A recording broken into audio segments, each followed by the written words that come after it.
Soy Liliana David y me da mucho gusto dar comienzo a este programa que estrenamos hoy en Contexto y queremos dedicarlo a la gente, a nuestros lectores en Latinoamérica. Así que este espacio, Contexto en Latinoamérica y viceversa, Latinoamérica en Contexto, buscamos recuperar nuestras relaciones culturales, pero sobre todo poner el acento en los conocimientos, saberes y poderes compartidos. Poderes como los que evocan ya por su nombre propio algunas mujeres reconocidas entre los lectores como son María Zambrano, Rosa Chacel, Concha Méndez y tantas otras mujeres valiosas. Pero para nuestra historia actual, la que estamos escribiendo hoy, hace eco el nombre de una reconocida mujer, Yayo Herrero, a quien saludo con mucho gusto. ¿Cómo estás? Hola, buenas. Pues estoy muy bien y sobre todo muy orgullosa de poder participar en este espacio porque tengo que reconocer que en mi trabajo y en mi trayectoria tengo una importantísima deuda con muchas compañeras, muchos compañeros que vienen de América Latina y de Avia Yara y por tanto para mí es un honor poder participar aquí. Y pues muchísimas gracias también a ti, Yayo. Y permítanme decir unas palabras breves sobre Yayo. Ella es activista, ecofeminista y antropóloga. Y me parece que en su apellido lleva marcado el oficio del herrero, es decir, de un ser humano que busca forjar y moldear su materia hasta darle la forma más deseada. En ese sentido, yo me pregunto y les pregunto, ¿hoy tenemos un mundo en su forma más deseada? Es por ello que queremos responder a esta cuestión y conversar con alguien tan importante como Yayo Herrero, quien a través de su oficio ha, digamos, luchado y sigue luchando a través de un activismo para recuperar y regenerar nuestra tierra, nuestro espacio, nuestro hogar, del que hoy nos sentimos en cierto modo exiliados y del cual también hemos exiliado algunos otros seres vivos. Por esta razón y muchas otras, hoy conversamos con Yayo Herrero, así que me gustaría preguntarle en principio, ¿por qué la lucha por la tierra y la defensa del planeta es también una lucha por la defensa de una vida digna y más justa para las mujeres? Bueno, pues básicamente porque la vida humana depende, tiene dos importantes dependencias, ¿no? La primera es una dependencia obviamente de la naturaleza, somos naturaleza, formamos parte de la trama de la vida y no hay nada, absolutamente nada de lo que los seres humanos podamos necesitar o producir que no proceda en primera instancia de esa naturaleza de la que formamos parte, ¿no? Una naturaleza que en este momento está degradada, que en este momento está agredida fundamentalmente por las formas de organizar la vida en común, la economía, la materialidad de la vida que procede de, que ha nacido fundamentalmente en las sociedades occidentales, ¿no? Pero además los seres humanos somos seres radicalmente interdependientes, es decir, vivimos insertos en un segundo territorio que es nuestro cuerpo, un territorio que es vulnerable, que es finito, que tiene que ser cuidado y atendido a lo largo de toda la vida y sobre todo en algunos momentos del ciclo vital, como es la infancia, como es la vejez, como son los momentos de enfermedad, ¿no? Lo que sucede es que a lo largo de la historia y en casi todos los lugares son mayoritariamente mujeres quienes, debido a la existencia de sociedades patriarcales, las que se han ocupado de cuidar de esos cuerpos especialmente vulnerables y finitos en prácticamente todos los lugares, ¿no? Y no porque estemos mejor preparadas naturalmente para hacerlo, sino porque vivimos en esas sociedades que asignan de forma no libre estas tareas a las mujeres, ¿no? Por tanto, digamos, esa vida depende de los trabajos que históricamente han realizado mujeres articuladas comunitariamente y también de esa relación con la naturaleza. Yayo, advertimos claramente una guerra contra la vida a causa de un modelo económico injusto que de alguna manera explota los recursos naturales y también a los cuerpos. Y por el otro lado, también en esta guerra contra la vida está el uso indiscriminado de la tecnología. ¿Dirías que estas causas también explican el momento crítico en el que estamos? Absolutamente. Estamos viviendo, como tú muy bien has dicho, un momento de verdadera guerra contra la vida que se plasma en diferentes dimensiones, ¿no? En primer lugar, una guerra contra la naturaleza y sus límites, es decir, se están degradando, se están alterando todos los ciclos naturales que permiten explicar por qué existe la especie humana. En segundo lugar, hemos superado los límites, digamos, materiales. Me refiero a los minerales, me refiero a los combustibles fósiles, que son finitos y que, por tanto, se encuentran ahora mismo en declive debido a esa explotación desmedida, irracional y rapidísima.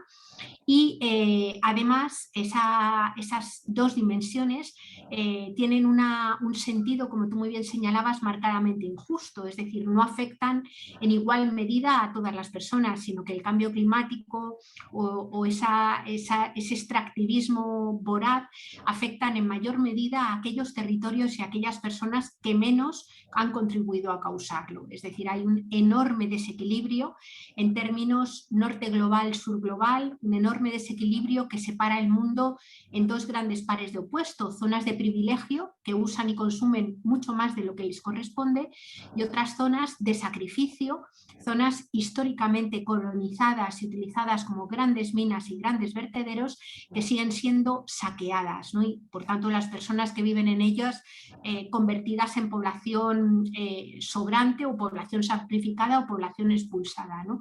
Por tanto, esas son las diferentes dimensiones de guerra contra la vida que tienen también una expresión en esa crisis de cuidados, es decir, en esa especie de rebelión contra los vínculos y las relaciones, ese no reconocimiento a los vínculos y las relaciones que nos atan a la tierra y que nos atan también y nos ligan entre las personas.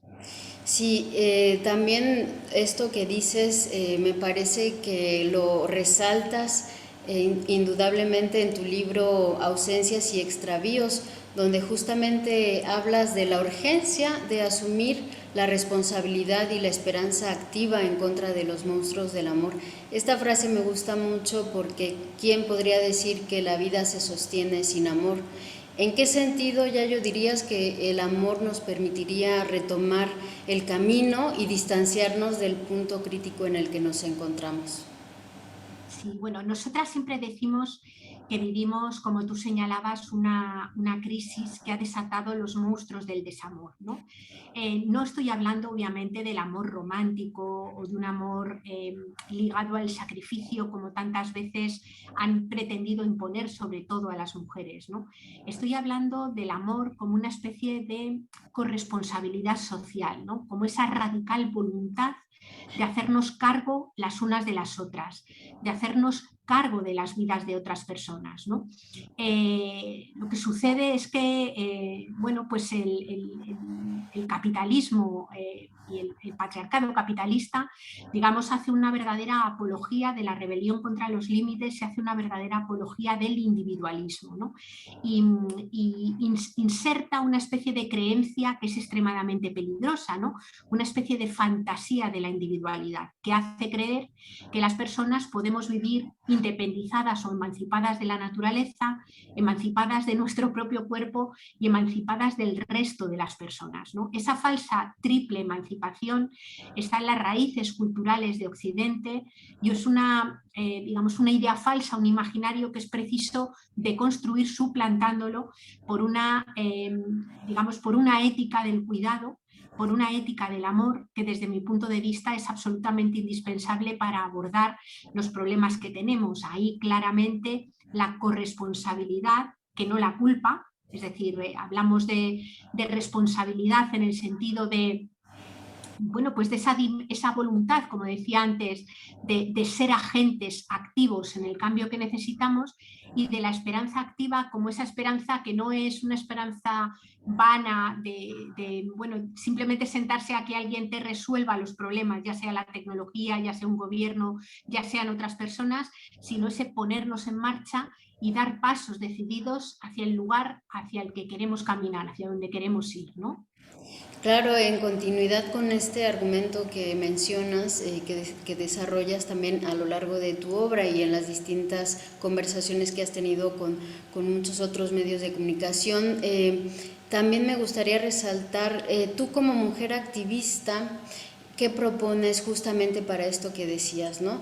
Para asumir los compromisos con los otros, desde luego los apoyos mutuos, efectivamente, pero sobre todo el de las culturas occidentales con las que no lo son originariamente, como los pueblos indígenas, por ejemplo, u otras alteridades dentro de la misma sociedad occidental. En pocas palabras, ¿cómo organizar nuestra vida en común para salir de eso que dices del egoísmo tan individualista? Bueno, desde mi punto de vista, yo creo que el pensamiento occidental tiene que autosometerse a crítica. En ese sentido, a mí me han resultado extremadamente reveladoras las miradas decoloniales y anticoloniales, ¿no? Porque lo que hacen es realizar una tremenda crítica a la epistemología occidental, es decir, a cómo hemos aprendido a conocer, cómo hemos aprendido de alguna manera a mirar la tierra y mirar los cuerpos desde la exterioridad, desde la superioridad y desde la instrumentalidad también, ¿no? Generando una especie de antropocentrismo ciego, y digo ciego porque es que no hay cosa más estúpida que desarrollar un antropocentrismo que destruye las propias bases materiales que te permiten estar vivos. Si realmente se fuera una cultura antropocéntrica, no destruirías lo que te permite estar vivo y viva, ¿no? De alguna manera yo he aprendido de las culturas de los pueblos originarios y de las miradas anticoloniales. Lo que he aprendido ha sido a someter a crítica ese propio pensamiento. Lo he aprendido también, por ejemplo, de la cultura del pueblo gitano, que es la que tenemos más cerca y muchas veces está también invisibilizada, ¿no? Son pueblos, digamos, que han tejido una relación notablemente diferente con la naturaleza, mucho más biocéntricos, que no se han desvinculado de ella, y son pueblos donde lo comunitario, donde el apoyo mutuo, donde el tejido social tiene una importancia y una relevancia extraordinaria, ¿no? Digo que hay que someter a crítica ese pensamiento porque, sin embargo, desde las miradas occidentales, todos esos pueblos y sus conocimientos han sido tildados de atrasados, han sido tildados de su conocimiento ha sido denominado en muchas ocasiones simplemente folclore y, sin embargo, en mi opinión, es lo que en este momento necesitamos para hacer una decolonización y una descolonización de nuestro propio imaginario, ¿no? Es decir, si queremos sobrevivir y queremos sobrevivir con dignidad, vamos a tener que mirar y tener una enorme humildad científica en cuanto al conocimiento y en cuanto a las relaciones y aprender de los pueblos que nosotros y nosotras mismas sometimos e invisibilizamos, ¿no? Me parece que es absolutamente crucial. Yayo, ¿y quiénes son estos grupos o estas empresas que se han enriquecido justamente de esas naturalezas? En esta investigación que has venido haciendo a lo largo de tu trayectoria, ¿quiénes son los protagonistas de ese saqueo, de ese enriquecimiento que es para muy pocos y en el que ha dejado a la mayoría en una pobreza?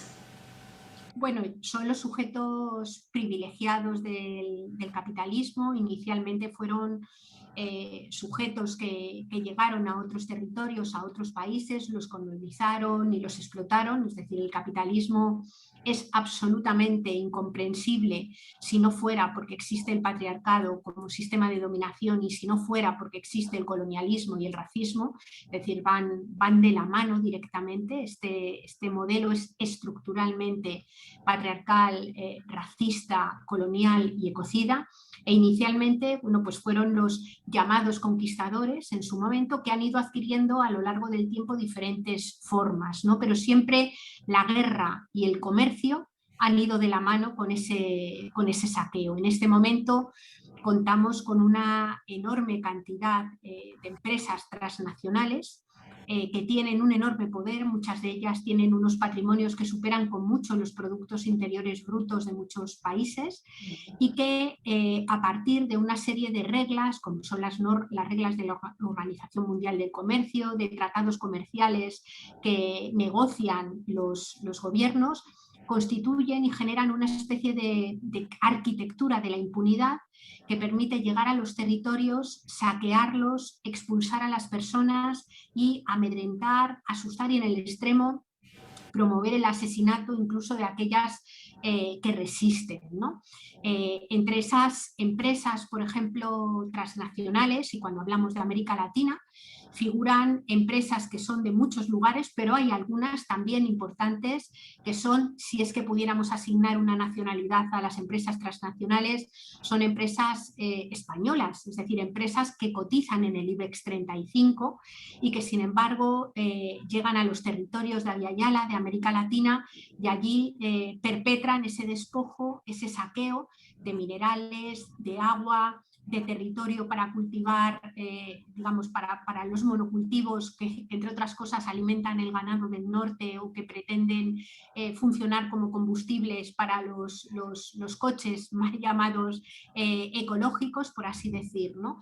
Es decir, estas empresas son las que están detrás, ¿no? Las compañeras latinoamericanas han venido haciendo un trabajo extraordinario de resistencia y de denuncia. Y aunque ellas no se autodenominen ecofeministas y hablen de feminismos territoriales, hablen de feminismos comunitarios, yo creo que son una auténtica referencia en la defensa de la tierra, en la defensa de las comunidades y un espejo en el que mirarnos, ¿no? Desde luego, Yayo, esto que dices es muy importante. Y otra idea también en la que has puesto el dedo sobre el renglón tiene que ver con lo que decíamos al inicio de esta conversación, con el no sentirnos, o más bien sentirnos extraterrestres dentro de nuestro propio planeta, ¿no? En ese sentido, cómo recuperar nuestra tierra, cómo trabajar en ese cuidado que decías también para arraigarnos a una vida y a una existencia más digna, no solo para nosotras como mujeres, sino también para nuestros compañeros, nuestros hijos y otros seres vivos también en este mundo. Bueno, yo creo que eso es un debe sobre todo de las culturas occidentales, que en este momento no están solo en los países geográficamente occidentales, por así decir, o sea, de los países europeos o en Estados Unidos o Japón, sino que también han colonizado diferentes espacios de los países del sur global, ¿no? Es decir, hay mucho de lo que se estudia en las universidades, muchas de las economías normativas que ponen en marcha los gobiernos de países latinoamericanos son economías absolutamente occidentalizadas que le han dado también la espalda a la tierra, ¿no? A mí esto me parece que es absolutamente crucial porque probablemente seamos una de las únicas culturas que ha establecido esa especie de abismo, esa pared que nos separa del resto del mundo vivo, ¿no? Y esa es nuestra sentencia de muerte, por así decir, ¿no?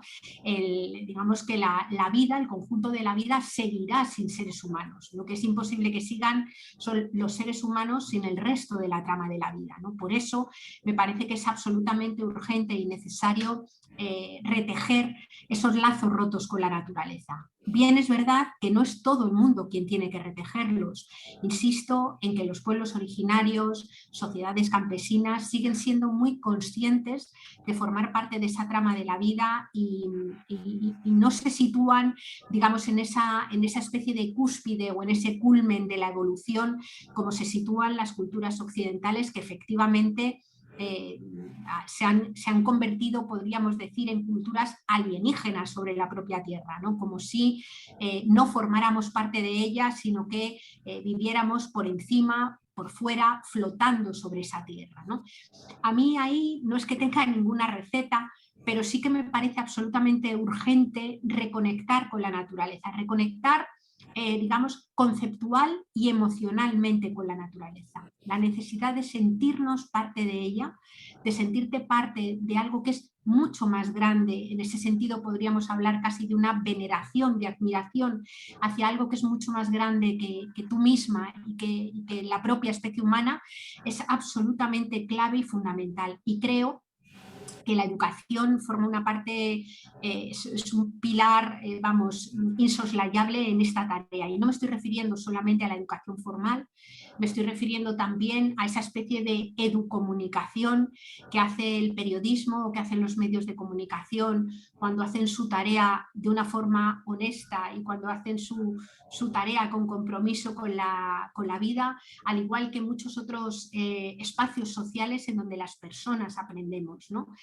Yo creo que es una tarea de aprendizaje, es una tarea de reconexión y de generación de vínculos, y es absolutamente urgente hacerlo, ¿no? Creo que dos movimientos como el ecologismo y el feminismo son absolutamente cruciales, aunque, como digo, las miradas decoloniales y otros movimientos sociales, por supuesto, que también nos pueden ayudar a reconectar y a entender, diríamos, dónde está lo fundamental, ¿no? ¿Qué es aquello de lo que podemos decir que dependemos? Y sí, también en este sentido creo que cabría añadir el concepto de la libertad, ¿no? Me parece que hoy gozamos de una libertad que yo diría pseudo libertad, porque para ser libres también hemos de ser responsables con los otros y con nuestro mundo. Y pues yo te agradezco muchísimo, Yayo, por esta conversación, y desde luego sigo reconociendo tu trabajo, y tan importante es el activismo que encabezas para recuperar nuestra tierra, para regenerarla, y pues que se conozca desde luego el trabajo que has venido haciendo a lo largo de todos estos años. Muchísimas gracias a ti, Liliana, por la conversación y por el espacio, y un saludo y abrazo enorme a todas las hermanas y hermanos de América Latina. Así es, queremos dedicar justamente esta emisión a Berta Cáceres, una mujer indígena, defensora también de los derechos humanos y del medio ambiente, quien fue asesinada en 2016 en Honduras. A ella y a todas las mujeres que luchan por la tierra queremos dedicarles esta emisión, agradeciéndole en principio a Yayo Herrero por estar aquí, y a todos ustedes por acompañarnos aquí en Contexto para Latinoamérica y Latinoamérica para Contexto. Así que hasta la próxima. Hasta la próxima.